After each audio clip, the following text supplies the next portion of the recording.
خاڵی یەکەم ئەوەیە کە تەماشای دەلیلە شەرعیەکە ناکا بە تەواوی.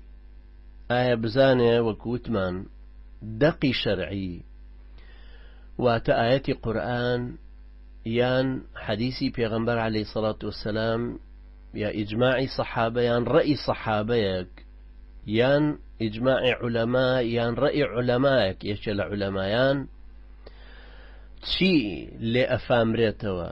ئایا دەقەکە حکمێکی زەق و ڕون و ئاشکرا و ڕاشکاوی تێدایە یان احتیمالاتی هەیە کە وەکو وتمان پێوترێ الأدلة الشرعية المحتملة الدلالة، ئەو بەڵگە شەرعیانن کە مانایەکی احتیمالیان هەیە، یان احتیمالە کوفری لێ بۆشێتەوە دیسان احتیمالی شەهێشتا نەگەیشتوێتەوە حاڵەتی کوفرەکە. پێشتر ئەوانەمان طبعا باس کردبوو، بەڵام هەروەکو بیرخستنەوە ئەمێ باسی بکەمەوە یا فقط بیری بخەینەوە برایانی بەڕێز ئاگایان لێ بێ.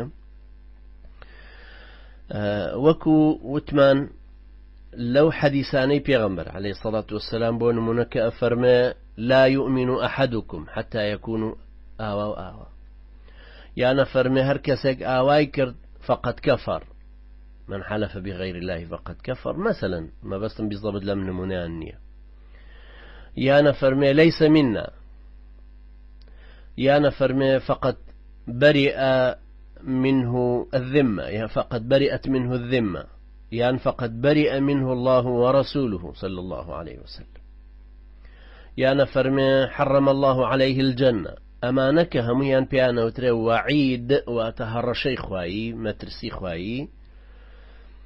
هندق مسلمان زور لمايا بسريعة كوتا كفر داني خلقي وات حكمي دركردني كافر بوني خلقي ببي أم دقانيك احتماليان هيا كفري حكمي كفر كشي بيو ليو درچوبه وهروها احتمالي شيك أو نقريتو.